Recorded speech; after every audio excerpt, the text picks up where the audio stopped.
안녕하세요. 김유갑의 경제부동산입니다. 구독, 좋아요 부탁드립니다.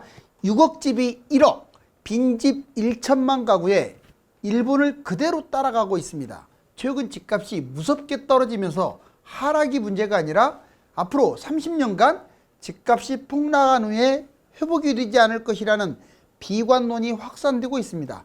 부동산 거품, 급격한 금리 인상, 인구 감소, 공급 과잉, 저출산 고령화 모두 일본과 똑같습니다.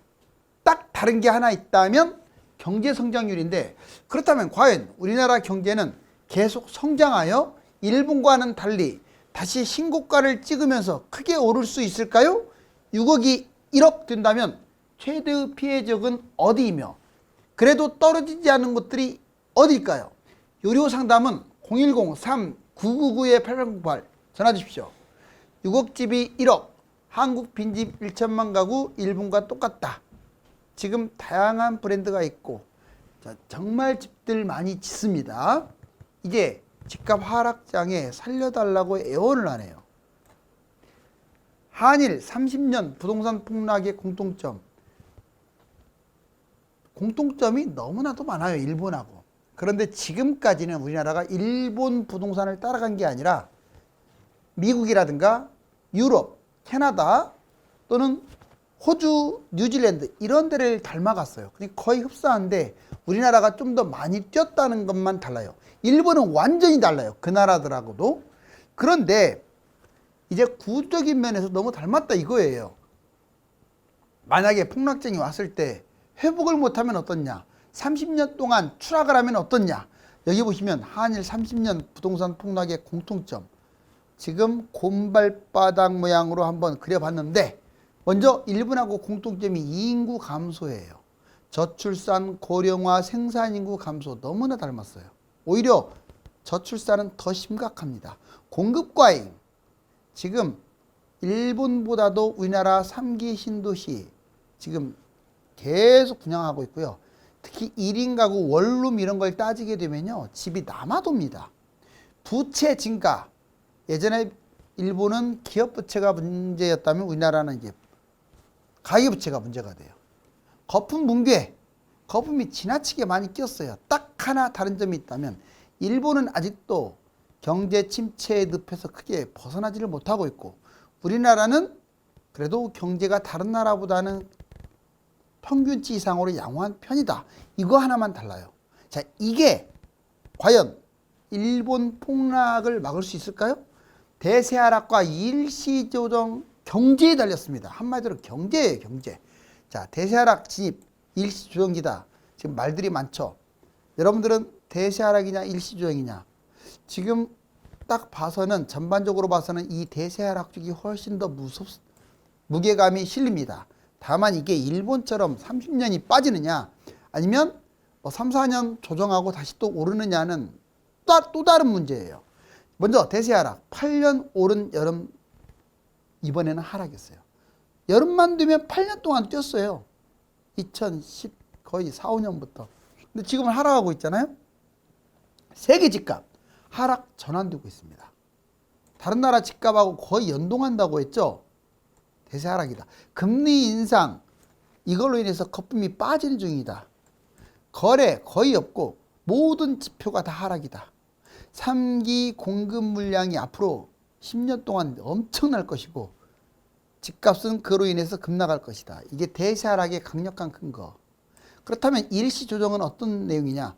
경기도하고 지방은 2년밖에 폭등하지 않았다. 물론 이 2년 폭등이 무진장의 폭등했죠. 기본 2배 이상으로. 자, 미국 집값 아직도 최고가다. 지역별로 차등은 있지만 미국 집값이 6월까지 꼭지를 찍었어요. 계속 올랐어요. 금리 인상 단기 영향. 금리 인상은 물가 때문에 계속 치솟고 있는데 얘 결국은 올해 연말 정도면 안정화되고 주가라든가 비트코인도 정상화될 것이다. 거래 급감 상승 신호. 지금 거래가 감소됐다는 게 꼭 집값 폭락만을 의미하는 게 아니다. 그만큼 매도자들이 싸게 내놓지 않기 때문에 상대적으로 거래가 안 되는 거다. 자, 1, 2년간 공급 부족, 지금 입주 물량은 턱없이 부족하고 지금 분양도 일정만 많이 잡혔지 정상적으로 분양을 못하는 바람에 늦어지고 있다. 자, 그럴싸한 주장인데 자, 여러분들은 어디를 손들겠습니까? 이쪽에 무게중심을 좀 더 두세요. 왼쪽에. 자, 이제 부동산 평가 요소 이거 보면 무서워요. 제가 예전에 한번 해드렸을 때 평가 때는 그래도 6대 4, 뭐 4대 6, 단기냐 장기냐에 따라서 좀씩 달라졌는데 놀랍게도 자, 부동산을 평가하는 모든 요소들이 하락을 가리켜요. 먼저 2022년, 그 다음에 2023년 이후 다 마찬가지예요. 볼까요? 자, 정부 부동산 정책 지금 22년 하락입니다. 23년 하락. 좀 이해 안 가는 몇몇 띄우기 전략도 쓰고는 있지만 그래도 전반적으로는 집값을 떨어뜨리는 정책에 포커스를 둔 건 맞아요. 그 다음 부동산 매매 심리 얼어붙었죠. 하락. 내년 이후에는 더 하락할 것 같아요. 그 다음에 부동산 거래량 정말 없죠. 하락. 23년 이후에는 또 하락. 자, 그 다음에 기준금리 변화. 계속 기준금리 올라갈 것 같으니까 하락. 자, 내년도 역시 고점을 찍을 것 같아요. 하락. 자, 고점, 공급 물량, 입주 물량. 지금 3기 신도시 택지지구 물량 아직 분양을 본격화 많이 못하고는 있지만 물량이 넘쳐나는 건 사실이에요. 하락. 입주 물량이 적다고는 하지만 그래도 공급 물량의 이러한 신호 때문에 하락입니다. 장기적으로도 하락. 자, 다주택 매물 넘쳐나고 있죠. 지금 하락. 내년에도 하락. 해외 집값 우수수 폭락하고 있습니다. 하락. 자, 23년 이후에도 하락. 부동산 가격 적정도 두말하면 잔소리죠. 거품이 잔뜩 껴서 하락. 내년 이후도 하락. 유동성 자금 돈이 넘쳐난다. 지금 유동성 긴급 이제는 긴축 정책을 쓰고 있는 상황이에요. 하락. 돈이 넘쳐나지 않다 이거예요. 이제는 줄어들고 있어요. 하락. 자, 대출 관련 대출 거의 안 해주잖아요. 하락. 23년 이후에도 하락. 전반적으로 100% 종합적 진단 하락이고요. 자, 그리고 24년 이후에도 하락이에요. 지금 올라갈 거리가 없어요. 상당히 조심해야 할 때입니다.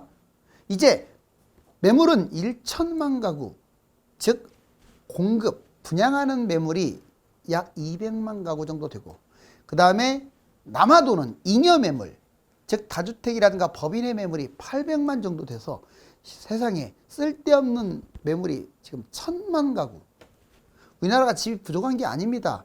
자, 부족하지 않다는 가장 강력한 근거 2009년부터 2019년까지 약 11년 동안 경기도, 인천, 그리고 서울 외곽 집값 올라가지도 않았어요. 11년 동안을. 왜? 집이 남아도니까요. 자, 어떻습니까? 10년 동안 집값이 별로 안 움직였다고 하면 폭락을 한 후에 움직이지 않은 거예요. 우리 일본의 잃어버린 30년 얘기하는데 우리나라도 잃어버린 10년 이렇게 평가할 수 있어요. 제 말 맞잖아요. 여러분들 경기도 사시는 분들 잘 보세요. 물론 2기 신도시나 또 입지가 아주 좋은 곳들은 먼저 좀 뛰었어요. 보시면 분양 공급 200만, 3기 신도시 택지지구 127만 호에 추가 신도시 했죠? 73만. 대략 수도권에만 200만 호가 지금 포진되어 있는데 자, 다주택 법인 매물, 다주택자를 대략 700만 호. 이 사람들이 자기 집 하나 빼고 나머지 하면 엄청나게 남아돌겠죠. 법인은 뭐 사실상 회사기 때문에 뭐 집도 필요 없는 건데 이렇게 많이 갖고 있어요. 100만 호. 결국 200, 800 합치기가 1000만 가구는 남아들고 여기에는 놀랍게도 여러분들 원룸 아시죠? 원룸. 오피스텔도 원룸. 뭐 이런 것들은 별로 포함도 안 됐어요. 즉 가구 수에 비해서 가구도 1.65명이 산대요. 지금 한 가구당 인구가 많지도 않아요. 자, 이 가구 수에 비해서 집이 남아도는 거예요. 집은 다 계산하지도 않았어요. 이거 지금. 자, 집값 대폭락의 세 가지 요소. 금리 내려도 속수무책. 집값 치솟던 나라들 이제 폭락의 공포에 휩싸였죠. 왜? 선행지수라고 할 수 있는 주식하고 지금 가상화폐가 급락하면서 이제 좀 왔다 갔다 하는데 회복한 건 아니죠? 자, 집값 대폭락 세 가지. 먼저 지속적 금리 인상. 이게 가장 지금 큰 문제죠. 연말 기준으로 미국은 3.5에서 약 5%, 대략 한 3.54 이렇게 사이로 포진될 것 같아요. 이번에 자이언트 스텝을 밟더라도 우리나라는 약 3% 정도로 예측을 합니다. 자, 연말 대출 미국은 모기지 지금 5% 넘었어요. 6에서 8% 사이가 되지 않을까. 우리나라는 7에서 9%. 우리나라 이미 고점 기준 7이 넘어갔습니다. 정말 무시무시하죠. 자, 집값 폭락. 자, 금리 부담이 있고 대출 제한도 있고 집값이 떨어질 수밖에 없는 구조. 두 번째, 주식이나 비트코인 이 선행지수들이 대폭락하고 있다. 미국발 급격한 금리 인상, 긴축 정책으로 인해서 주식은 이미 30% 플러스 마이너스 폭락을 했고요. 비트코인도 약 고점 대비 60에서 70% 폭락을 했습니다. 요즘 조금 회복했지만 고점 대비 많이 빠졌죠? 하락 초기 단계, 지금은 하락 초기 단계다. 주식 비트코인 폭락이 앞으로도 지속될 것이다. 자, 이제 해외 집값이 가장 중요한 게 이겁니다. 다른 나라 집하고 연동되기 때문에 해외 집값이 폭락하고 있다. 세계 금리 인상 이후에 급격한 집값 하락, 미국 하락 시작 이제 진행됐고 중국은 1년 연속 하락, 유럽, 캐나다, 호주, 뉴질랜드, 우리나라하고 거의 흡사하게 이렇게 사이클이 흘러가는 곳들 급락하고 있어요. 특히 우리나라는 거품이 더 심합니다. 한일 부동산 버블 붕괴 과정도 똑같아요. 일본을 닮았다. 자, 보자고요. 부동산 프라자합이 1984년부터 91년까지 버블 물량 8년 동안 이렇게 끼었어요. 91년부터 붕괴되기 시작하죠. 91년에 정점을 찍었는데 우리나라 자 부동산 코로나19 버블 8년 대략 서울 기준으로 2014년부터 21년까지 뛰었으니까 8년 맞네요. 물론 코로나19가 불지폈죠. 똑같고 자 일본 부채 GDP 대비 300% 초과 그리고 인구 구조가 문제가 되죠. 자 저출산 고령화 생산인구 감소 1인 가구 증가 우리나라도 보세요. 한국 부채 GDP 대비 300% 정도 거의 육박이에요. 280%. 인구 구조도 일본보다 지금 더 심각합니다. 저출산. 자 이제 집값 보실래요? 집값이 일본은 250% 폭등했고 자 금리 인하했다가 급격한 금리 인상 그리고 200만 가구가 공급됐어요. 우리나라 볼래요? 자 집값이 250% 폭등 일본하고 똑같죠? 자 금리 인하했다가 급격하게 지금 금리 인상 중이에요. 그리고 일본보다도 많은 수도권에 250만 가구 공급. 그 다음에 일본 보실래요? 이러다 보니까 부동산 80% 폭락을 해갖고 잃어버린 30년 장기 침체에 빠집니다. 우리나라 어떻게 될까요? 이제 경제 성장률에 달렸는데 저는 30년까지 빠지지 않을 것으로는 봐요. 그런데 경기도 인천 아까 말씀드렸지만 서울 외가 경기도 인천 그리고 지방의 일부 지역들은 10년간 장기 침체 잃어버린 10년이죠. 자, 그 시대를 이미 겪었어요. 자 이제 부동산 대세 하락 대폭락 네 가지예요. 가장 최악이 이거예요. 부동산 대세 하락 대폭락에서 일본식 장기 대폭락인데 20에서 30년간 장기간 하락 50에서 무려 80%까지 폭락합니다. 이게 30년 동안 꾸준히 떨어지는 게 아니라 한 2, 3년 폭락했다가 쭉 횡보하는 거예요. 쭉 횡보. 자 이제 이거는 지방이라든가 고가 아파트 이런 것들은 회복이 불능. 특히 지방이 타격이 심해요. 수도권하고 수도권 외곽하고. 자 91년부터 2020년까지 30년간 하락했다는 거 대단하죠. 자 이제 단기 대폭락은 부동산 2에서 5년간 금융위기가 터지거나 또는 그냥 거품으로 붕괴 30에서 70% 이것도 많이 빠지네요. 정말 많이 빠지죠. 지역별로 차등적으로 회복이 되겠죠. 자 2008년 미국발 금융위기 이후에 전 세계가 이렇게 갔어요. 다 2008년 2009년 꼭지를 찍고 여기서부터 빠지기 시작해서 2013년 바닥이었어요. 그래서 2021년까지 올라왔죠. 자 그다음에 사이클 하락 부동산 2에서 5년간 단순 사이클로 하락하는 거예요. 20에서 약 50% 폭락 좀 덜 떨어지네요. 상승폭 클수록 하락이 크다. 자 2003년에서 2005년 약 2, 3년간 사이클상으로 하락한 적이 있습니다. 단기 조정 자 이제 부동산 1년 이내에 초단기간 거품 하락하는데 약 10에서 40% 이것도 많이 거품이 심한 곳은 40%까지 떨어져요. 거품이 적을 경우는 덜 떨어집니다. 자 2017년 9.13 대책 문재인 정부 때 제일 집값이 많이 폭락했을 때가 9.13 대책이에요. 그 직후를 보시면 돼요. 자 앞으로 어떻게 빠질까요? 제가 보기에는 사이클상 하락 가능성이 커요. 또는 단기 대폭락과 이 사이 그래서 50% 봅니다. 이제 서울 기준으로 2013년 이게 바닥이었잖아요. 2022년 꼭지였죠. 2026년 앞으로 바닥입니다. 이때 언제 매수했냐에 따라서 시세 차익의 결과를 말씀드릴 테니까 자꾸 부러워하거나 잠도 못 자거나 이러지 마세요. 2013년은 진짜 바닥이었어요. 자, 이때 5억에 매입한 사람들 지금 16억입니다. 무려 플러스 11억. 엄청나게 벌어 제꼈네요. 이거 5억은 갭 투자 1.5억이나 2억이면 잡았어요. 즉 1.5억 갖고 11억. 거의 10배를 벌어버렸어요. 대단하죠? 실거주도 이때 필요 없거든요. 야, 그러니 이때 잡을까 말까 망설이다가 못 잡은 사람들은 땅을 치고 후회하고 잠도 안 오죠. 그런데 그러지 마세요. 결국 얘는 이렇게 흘러갈 가능성이 커요. 26년에 자 16억이 8억 반토막 떨어져요. 결국 이 사람은 11억 번 것 같지만 결국은 3억밖에 못 번. 또 부대 비용을 감안하면 여러분들이나 크게 다를 바가 없어요. 그리고 31년에 다시 폭등을 해서 이때는 신고가 찍고 가니까 22억. 결국은 지금 11억 번 돈을 나중에 또 10년 기다리면 17억까지 벌겠죠. 어찌됐거나 중요한 것은 이게 먼저 온다는 거예요. 하락이.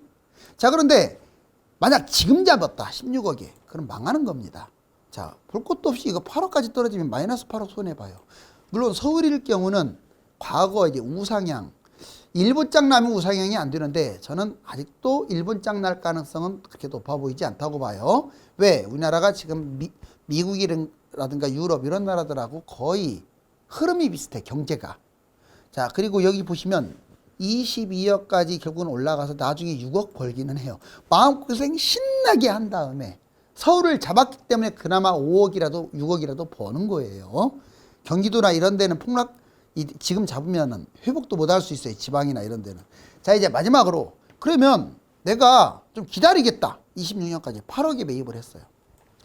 22년 결국은 8억이 22억으로 가요. 그렇죠? 5년 만에 가네요. 5년 만에. 5년 만에 가잖아요. 31년에 8억이 22억으로 5년 만에. 이때는 18년 걸려서 이렇게 번 거예요. 17억을.